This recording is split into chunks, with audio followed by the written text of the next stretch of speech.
Welcome to the Women Living Well After 50 podcast. I'm Carolyn Tate, and I'm passionate about inspiring, motivating, supporting and informing women over 50 to embrace this exciting time of life. Health and wellness in mind, body and spirit are the foundations for living well, but there is so much more to a life well lived. Each week, through conversations with my guests, I'll be presenting topics that will help us all to live well and enjoy life. So join me as we discover new ways to become women living well after 50. Are you ready to start living? What are you waiting for? Let's get started. Welcome to another episode of the Women Living Well After 50 podcast. I'm Carolyn Tate, and it's lovely to have you join me. Now, we all have a story to tell, and even if we don't think we do, and there is a great freedom that we find when we can put our thoughts down on paper. My guest today is Carolyn Tate, a 6-time author, river swimmer and recent tree changer, now living between Clifton Hill and Red Hill in Victoria. Her latest book, Brave Women Write, offers 33 practices to help women find their voice and free their inner writer to write their story. She believes women's stories matter now more than ever if we're going to put a dent in the man-made universe, particularly the stories of older women. Carolyn has been journaling daily for more than 10 years and is currently writing a novel based on her grandmother Elsie's life. Carolyn runs Brave Women's Writers Circles, and it's a 12-week program designed to unlock women's stories in a safe and brave space. Her next Writers Circle begins on Friday the 24th of May 2024, so I've put all the information in the notes for you. So today, as I said, we're going to be discussing how we can find freedom through writing our story. So let's go and join the conversation. Welcome, Carolyn. It's so lovely to finally have you on the Women Living Well After 50 podcast. Thank you. Thanks for the invitation, Sue. Well, we did connect last year we did have a couple of interviews set up, and then I became ill and I had to postpone things. So I'm really happy to see you and to talk about writing and writing our story and the freedom that we can find through writing, and also to talk about your latest book, Brave Women Write, because I've read it through myself and I'm wanting to share it with everyone. So what I'd like to do is start with you telling us a little bit about yourself and how you came to write Brave Women Write. Okay. Gosh, a couple of things. It was towards the last lockdown. So I live in Melbourne, just for listeners so they can get some context. And we had that horrible lockdown period for a couple of years, and it was in that last lockdown. I was dealing with the grief at the end of the relationship, plus also the grief of sort of lack of freedom. And I thought I really wanted to write a book that would help me process the grief, help me find hope again, and also deal with the whole scenario of COVID.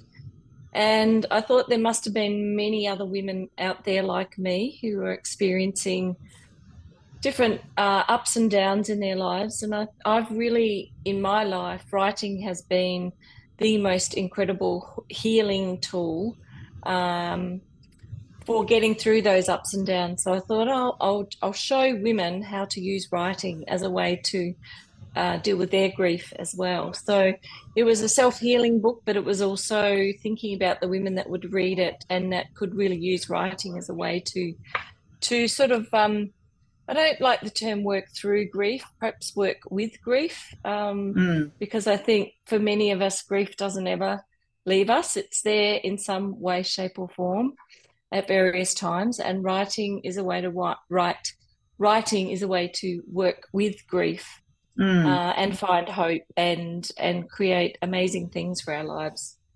And I know that a lot of people do that through journaling.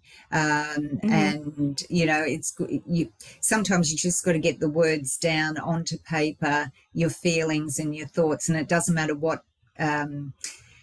in what way or what it reads back like. It's just a matter of sort of offloading all of that. And you know, you were talking about grief, and that's a really good time to be journaling and to get your thoughts out, because a lot of people, you know, when you're going through grief, you've got all these emotions, and it's you know, it can be freeing to write down Mm. just how you're feeling at any given time. Yeah, look, and I think journaling has been integral to my life. I first started journaling in 2010. I did the artist's way, and I was in France for 6 months, and I wrote a book called Unstuck in Provence, which happened to coincide at the end of another relationship. So there's a theme there. And I guess what happened was, yeah, I did the artist's way, and I've journaled 3 pages every morning for the last, well, since 2010. And it's also a really great tool for writing books or blogs or any content that is actually going to be shared with another person. So I find that journaling is great for processing thoughts, and it's also great as a precursor to writing stuff that you might intend to publicly share. Mm, mm. Now, just talking about that, and the reason I'm talking today about the freedom or finding freedom through writing is for two main reasons. Firstly, freedom is the word that I chose as my word of the year. And then a few weeks ago, I subscribed to your emails and your newsletter, and one came through about the freedom of writing your story. And I thought, well, that's just, you know, another area that I can explore for my word of the year. And I thought it'd be a great topic. And so you facilitate, as I said in the introduction, you actually facilitate women's writers circles. Yes. And when you do that, do you find that some of the participants can be a little bit hesitant to share their story? Yeah, good question. Perhaps, but I think one of the things that I do very intentionally is I set up what I call a brave but a safe space where women feel they can share. So I Mm, start the circles with a very clear, I guess, purpose and principles of the group. So the principles are what's said in the room stays in the room, the idea of active listening. So I really try to create a safe and a brave space where women can share their stories. And I feel that it's almost instant that women step into the circle and feel open to sharing their mm, stories. mm, Um, and I think when one woman shares a story, there's a thread of that woman's story in every other woman's story. So there is this identification of my story in your story. And it might not be exactly the same lived experience, but underlying every single story, there's usually something that connects us. So, yeah, it's really about ensuring that there's a safe and a brave space where women can and share really confronting stories. Yeah, some of the stories are quite confronting. I always make it very clear that I'm not a qualified psychologist, and that if they are entering these circles, if there is anything that comes up that needs professional support, that's really important. So a lot of the women that do come to the circle are also working with professional therapists or counselors or psychologists as well. So it's a kind of mm, nice partnership to be writing your story with also professional support. Not all of them, but some of them have mm, had that. Yeah. So yeah, no, I find that very quickly women feel safe to share. mm. And that's the key, I suppose. Because a lot of people hold back because they feel that for many reasons, they might be embarrassed about sharing their story, or they'll feel that someone's going to judge them, or that sort of thing. So feeling that safe environment is important. And with the women that come to your circles, are they, you know, who comes? Who's it for? Is it for people who are wanting to write a book, or is it open to everybody who just feels they want to have some guidance in getting their story, even if they don't want to publish it? All types of women. I think the common thread is that these are women that want to find their voice and that have a story that's been bubbling away, percolating in their mind, you know, and it's getting stronger and stronger, the urge to sort of corral the story and to make sense of the story. So that's the common thing, but it's not necessarily common that someone wants to. So in my last writer's circle, there was a published author who'd already written one book. There was a woman that had never written before. She decided that she was going to write letters to her son through the process.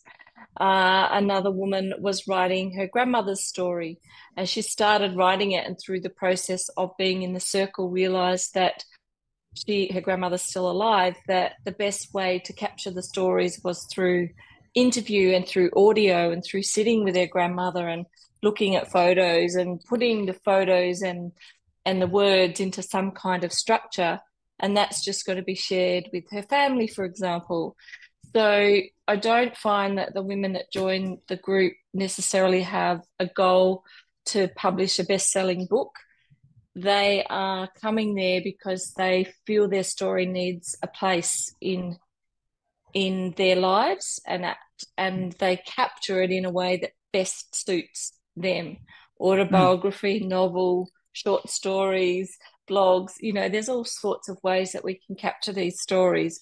And what I do through the process is I help each of the women give clarity to what it is they're capturing, why they want to capture it, so what's their purpose for writing the story, how they want to capture it, and then who their audience is. So I go through the foundations of storytelling and story gathering and why it is they want to, you know, capture the story that's in there, that's sitting there waiting to be captured. And I notice in chapter 7 of the book, it's Your Story Matters. And, you know, a lot of us think, well, we don't really have an interesting story. You know, we compare ourselves to other people, but you say that that's not true, that we all have a story that we can share. And I was thinking about how you were talking about the woman who wanted to write about her grandmother. I know I lost my parents quite young. They were only in their early 60s. And that was like 40 odd years ago. And so you sort of lose that connection with the previous generations. And I have one cousin who has done all the family history and everything else. But I think it's important to write our story for the generations that come after you so they know who you are, because I've got snippets of my mum, but you know, she didn't really talk about many things, and so you don't really get that full connection or where you've come from. I think there's a couple of things there. I think the first thing is that collectively as women, our stories have been erased and obliterated from history.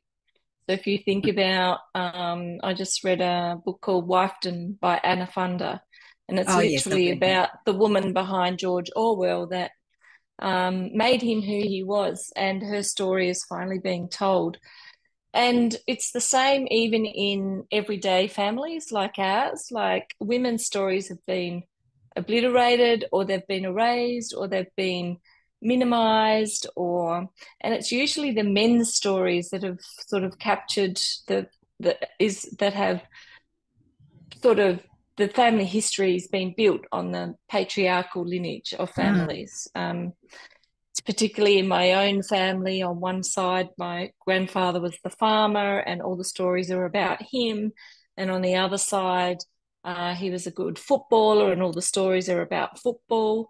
But behind both these men were amazing women, and their stories were actually not ever captured or told. And I think that we can only rebalance history not only when we start to tell the stories of famous women and what they've done, but when we start to tell the stories of the not so famous women, the everyday women. And particularly as we go back through our ancestry, my grandmother, I'm writing a novel about my grandmother Elsie at the moment, and she was involuntarily committed to an asylum for 12 years, deserted by her husband and alienated from from her four children for 12 whole years when her children were young. And I've been digging into her story. We've got medical records of what happened to her, and it's just been a fascinating family journey. It's brought all our family close together, and we're starting now writing a novel. And you can't see, but I've got like this chapter, this whole big whiteboard with post-it notes and all sorts of things of the stories that I want to tell. And it's just been an incredible journey to give Elsie the voice that she never had as a woman. And her life was not her own. It was conditioned by society. We believed that she wanted to be a singer. She had a beautiful voice. But yeah, she just didn't lead the life that perhaps she had dreamed for herself. And parts of it, obviously, she might have, having children and things like that might have been on her agenda. But I feel really drawn to capturing their stories of everyday women whose lives were literally not their own, because of the conditioning of society and the control that a man could have over a woman's life, that her husband could institutionalize her and literally take away from her whole family. So there's lots and lots and lots of stories of women like that. And I feel that through telling the story, it's not only giving Elsie a voice, but it's giving all the women in our family a voice, my sisters, my niece Eve, and so on. So yeah, I just feel that every woman's story matters. And yeah, it just, I could rabbit on about this for hours, but it's a really, really important thing to tell women's stories. And, it must have been, well, it's an interesting path for you to be taking. And at times it might be a bit confronting to know that that's what happened to her. And then you sort of have to think about your grandfather or something like that. That a similar thing happened, which I just recently found out about my grandmother, who she died the year before I was born. So I didn't really know any of my grandparents at all. They'd all passed away. And her father, it's only something that we came across recently, where her father had put her into some girls' home because he couldn't seem to cope with her. And we never knew about that, and she was there for quite some time. And again, it comes back to a male in her life, and she had a pretty sad life as well. She was married, and then her husband died, and then she had another family with this fellow who then left her. And so she would have been, and photos that I see of her show a very stoic woman who has and a lot of women in our past have been so resilient, even if they have been just what we would, they don't have earth-shattering stories, but even just the way that they've had to live in the society with, you look back to the times of women where once you got married, well, all your property went to the husband, and all of those sort of things that we've had to, how did they feel? I've just finished a historical book where once you got married, you had to give up work. You couldn't, and that was in Australia. Even my mum. It was set in South Australia. So lots of stories of normal women with what they had to do and what they had to put up with. But also I think our stories of our generation, because we've at least had some wins along the way, not as far, but we're paving the way, hopefully, for the next generations. And I think it's important for us to share our stories to our grandsons, to the men in our life, so that they can appreciate women. Yes, totally. I think that gender justice and equality is a human cause. It's not just for women to fight that cause. And I think that storytelling is a brilliant way to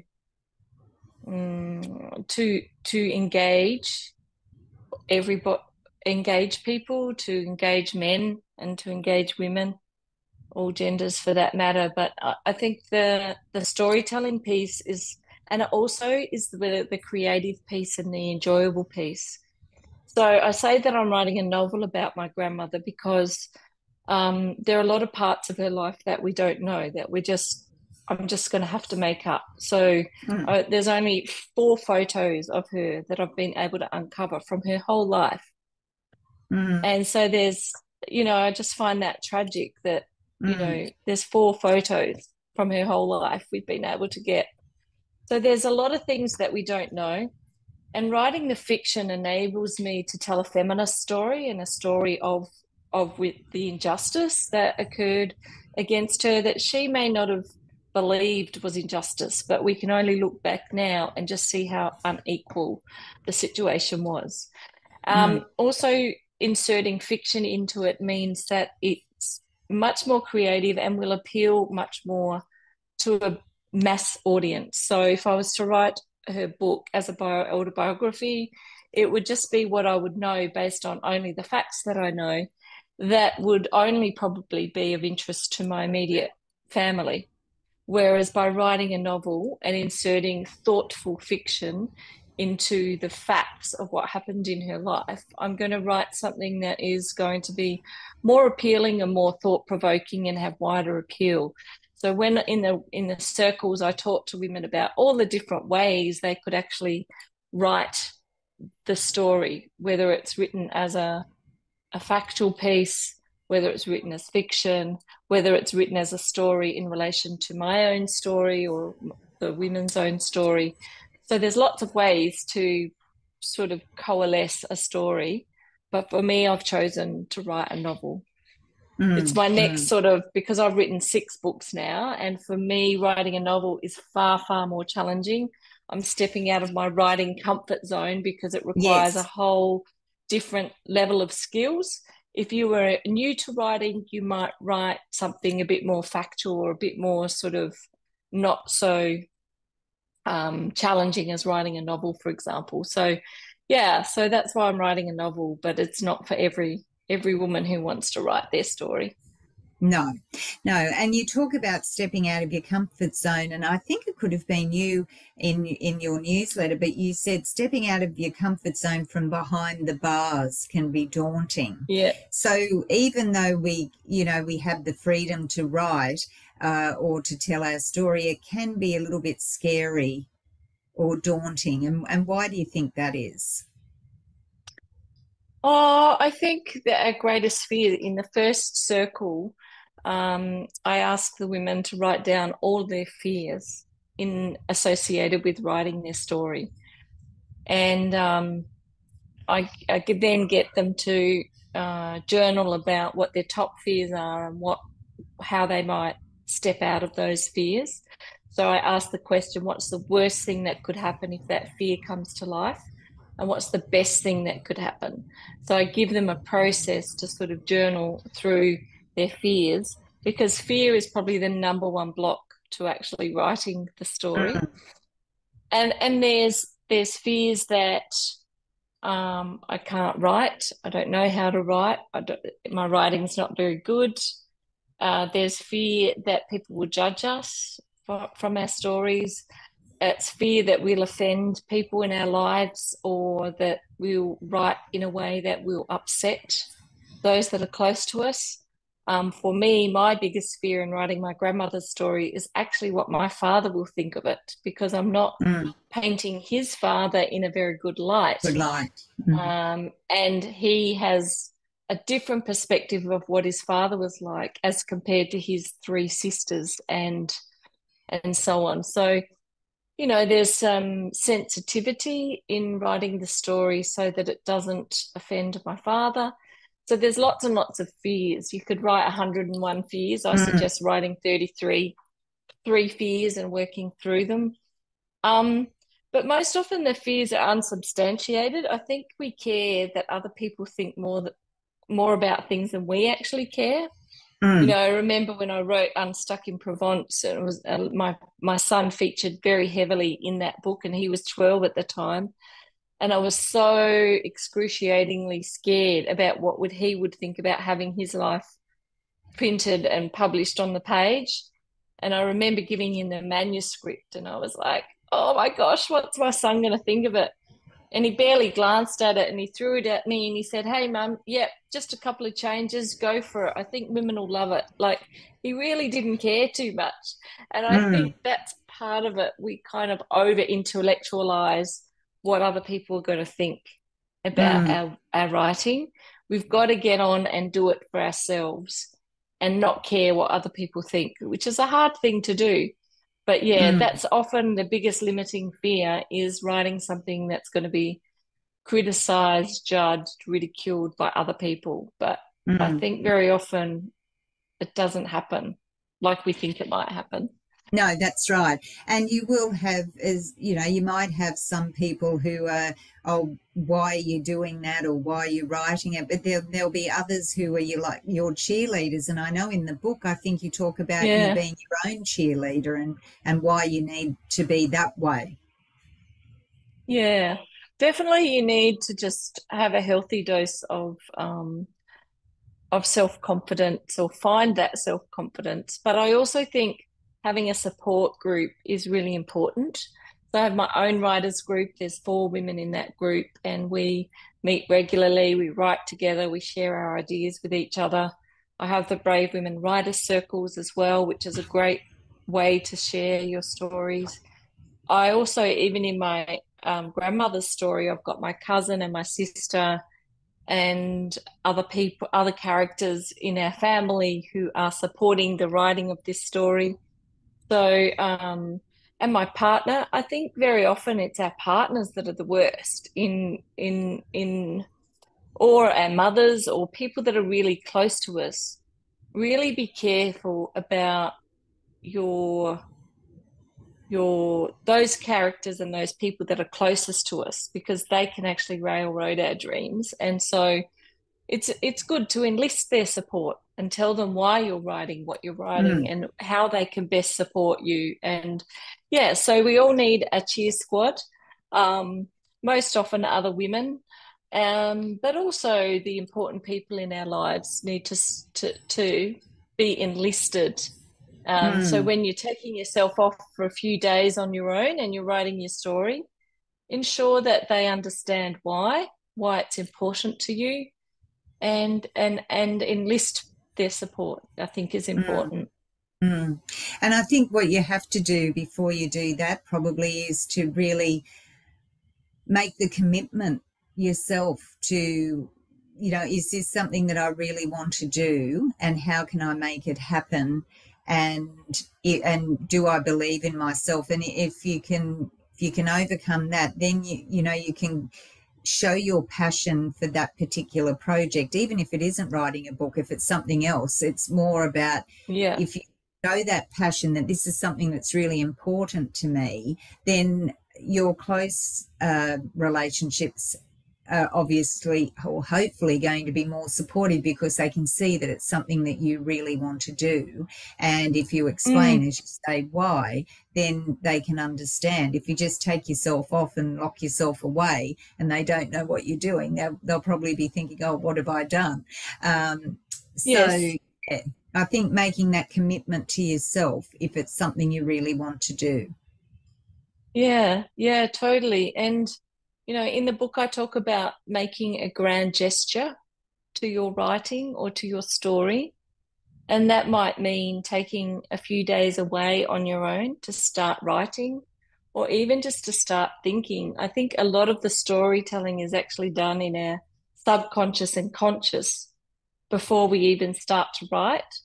Mm. So, and so the grand gesture might be that you actually take yourself away to doodle and dream and write and think about the story and why it needs to be told and what would the story be about and who are the characters. And so a grand gesture to your writing is like, yeah, an important part of this. It's not just trying to write between the cracks when, you've got a meeting here and 5 minutes later another meeting and just trying to write between the cracks. It's actually Mm. showing writing, the craft of writing, that you want to give it a really great go, that you want to be committed to it. So I think that's an important part of it. I also think getting yourself in situ, and what I mean by that is with my grandmother's story, I'm going back to where she was born with my family. We're also going back to where she lived as a young woman and had 3 children before she was put in the asylum. We're also going back to the asylum with a psychologist who was also an historian, who's going to take us around the grounds where my grandmother was um, Mm. institutionalized. And so a lot of it is actually putting yourself in place. Where and when did these things happen? And then there's a lot of the historical context that has to go around it too. So we're going to the museums in both those locations and seeing what happened, because her story occurred during World War II and during the Great Depression and a drought. And, when women, they did have the vote in South Australia. It was a very progressive state compared to other states. But so you're then putting the context over the story as well. So I think for most of us, writing, we're not only having a beautiful writing space in our home, because I talk about the importance of having your beautiful space to write every day, but also going to where the story you're writing might have occurred is incredible for sparking your creativity and ideas and things like that as well. So, Mm. yeah, I think having a few grand gestures to your writing is an important part Mm. of the process. Mm. Well, I must admit that just listening to you, I'm thinking, oh, the writing circle would be so good because, um, you can get that guidance from you and others, I suppose, within the group. Mm, yeah. Make a start, because I'm sure sometimes it's actually the thought of getting started is the most difficult. Yeah, and perhaps you don't Yes. even need to start at the beginning. You might just start writing about a certain well, you say you're writing your own story, you might not have to start immediately at the beginning. You might pick some area or something, an experience that you've had that you feel comfortable writing with, and get that part done. Mm. Yeah, and I think that's a really good point. I think that a lot of people make the mistake that they have to write at the beginning and they have to write everything. So I was born and then this happened and this happened and this happened and this happened, which is really quite boring for a reader. You pick the events of your life that stand out, that matter, where there was a turning point, where there was conflict, where something traumatic happened. Often stories are set in trauma, but good things as well. So I think that one of the tools I suggest is a timeline. So you timeline your life from when you were born to current, and then slot in all the different events or the things that happened. But then you might, and I've done that for my grandmother, but you might start your story at when you were 25 years old and something happened, or when you were, something happened last week, and they don't have to be grand stories. They can just be moments of time where there was tension, or you had to deal with a specific instance. So I don't think stories need to be grand, life-changing things. They can just be little tiny snippets or slices of your life that have some poignant lesson or message or story that would be useful to other women. And so with my grandmother's story, I'm starting on the day that they walked off the land. She was heavily pregnant with 2 children. They were bankrupt. They'd faced 8 years of drought. And I'm starting her story on the day her and her husband had to walk off the land. So, and she was in her late 30s. mm, So you don't have to start at the beginning. I think mm, always start at the most exhilarating, traumatic, sort of at the store, and then you'll find the fire to keep writing the stories after that. mm, So mm, yeah, start at the story you can't not tell within the big story. So you have the big story, and then you have lots of little stories that make up the big story. So mm, if you haven't yet started, think of a tiny story or a small, like an important story, and just write that as the beginning story. It might be 1,000 words, 2,000 words, 3,000 words, and put all your energy into that one story to start, and then building blocks from that. And mm, you might just tell that one story. That might be all you start with, and you share it with someone, and then you see where it goes. mm, mm. Yeah, because I think that for me would be the most difficult part, thinking about where I'm going to start and what I would write about. But in your book, Brave Women Write, now we'll put this on YouTube, so I'll hold up the book anyway. Thank you. It's really just losing my earphone here. It's really you said just before we started, a bit of a DIY on writing a book, because for those that can't get to the writers circle. Yep. So tell us a little bit about what you cover in your in either the program, the 12-week program that you have, or that you've covered in the book here. Just a bit of a summary to women started. Yeah, well, I guess really it's a book that gives people practices and tools so that they can bring writing into their life. So if you're a non-writer or you're a dabbler, but you know that you really want to make writing an important part of your life, it gives a whole lot of practices, like how to set a writing goal, what routines and rituals you might establish to get writing. What are the foundations of a good story? That's, what are you writing? Why are you writing it? Who are you writing it for? How are you going to write it? Those sorts of foundations. It covers things like dealing with fear, which we talked about already. It covers things like what to do if you get writer's block. It also includes some sort of things around why women's stories matter, and how to find good stories and how to harvest good stories either from your life or from outside of your life. So there's a whole lot of different practices, how to write well, descriptive sentences, short sentences, descriptive language. So there's a whole lot of tools in it. So it is a pretty much a DIY, and it's been designed so that women could start their own small writers groups. So if you got, say, 4 women together who all want to start writing, you could go through each chapter together and then start actually writing together. So that was my intention, is to have more women writing their stories in small groups. Mm-hmm. But the writer circle is sort of the next step up, because what that does is it goes through some of the practices, but each of the women share their writing projects with each other, and we actually have a lot more accountability. I give some mentoring as well, so the women can sort of get started. There's a writing project planner that women get.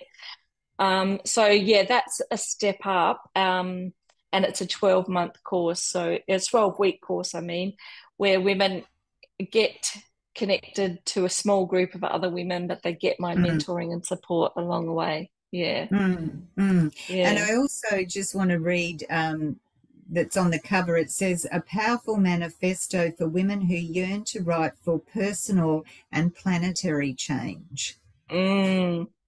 So would you like to just make a comment about that, with especially the planetary change? Yeah, thank you. I'm a nature devotee. I've been very fortunate to complete a leadership training course, a nature-based leadership training course. Um, and I'm very, very connected to nature. I live on a farm in Red Hill. We're becoming self-sufficient, and I love birds and barefoot walking and all sorts of things. So there's some themes of nature in the book as well, but there's two things I'm passionate about, and that is women's rights and earth rights. And I feel that we write for personal change and personal evolution, and we write because we want to change something in the world. If we're just writing a story to capture a story for story's sake, I kind of feel like it can be one-dimensional. But when we write stories because we want to change something that's not working in the world, something, whether it's the environment, whether it's women's issues, whether it's, bullying, mental health issues, whatever else it is the thing that we want to change, then we can write words that are changing for ourselves, but also changing that thing in the world that we want to make a contribution to. So that's why I think the book is not only peppered. I talk about personal purpose, but also universal purpose. What is the purpose beyond ourselves for writing this book? What is it that we want to change? What makes us upset? What makes us angry? And how can our words inspire brave deeds? So, I talk about the idea that brave words inspire brave deeds, and brave deeds conversely inspire brave words. So it is about us finding courage, and courage comes from the word courage, which is French, or corps, Latin, and courage is about heart. It means heart. And so for me, it's about accessing our courage so that we can change our lives, but also change our outer lives and what's going on that we feel needs to be I don't want to say fixed, but things in the world that we're feeling need some resolution and some action. I love that combination, personal, but not just for yourself, but for the world as well, which is not such a selfish thing. Then, is it? We're trying to give back as well. So, Totally. look, it's been lovely chatting to you today, Carolyn. We've covered a lot of things. We've covered freedom through writing in many ways. We're the freedom to find our voice, I suppose, firstly, but the freedom to overcome our fears and to step out of our comfort zone. So is there anything you'd like to add? I do have one question that I ask all of my guests, but do you think that I've covered everything with you today, or is there anything else that you'd like to mention? No, I just feel that finally that women's voices, we need to be heard, and not in a shouty sort of aggressive way, but through just recognizing and acknowledging that every woman's story matters, and we all have a story to tell.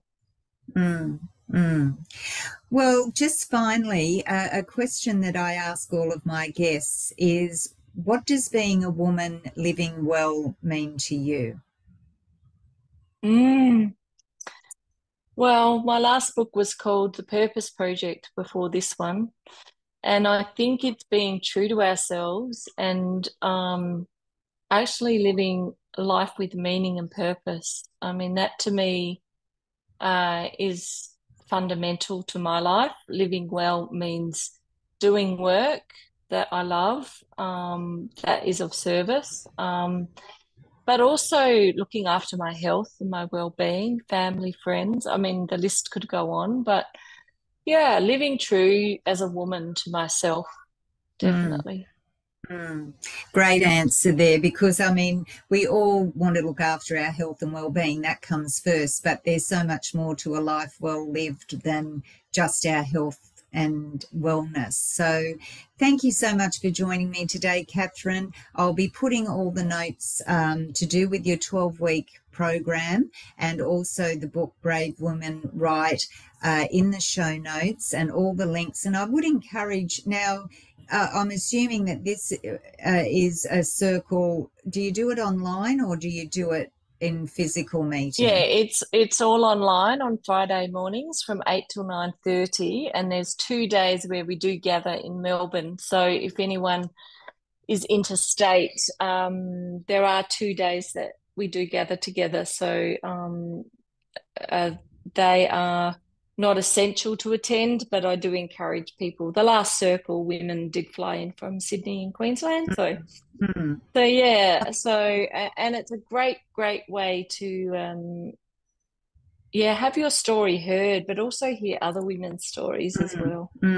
But it's great that you're offering it online and then, as you say, meeting up in person. So it's the best of both worlds. But of course, that means it's open to many more people than those just living in the community near you. So wonderful service that you're doing for the women and helping us all to share our story. And it's been a pleasure to chat to you today, Carolyn. So thanks very much for joining me. Wonderful. Thank you, Sue. Bye. Bye. Well, that was an interesting conversation with Carolyn Tate today on many aspects of writing your story, finding the freedom through writing to overcome grief or other areas in your life, feeling the confidence in yourself to be able to tell your story. We talked a little bit about her writers group that she has, which she is starting a new program with. It's a 12-week program, so check out the notes for that. And that's it for today. So I hope you've enjoyed the episode. Love you to share it with a friend because I'm sure that they will find it interesting. And until next time, remember to live well, enjoy life, and most of all, be a woman living life your way. Bye for now.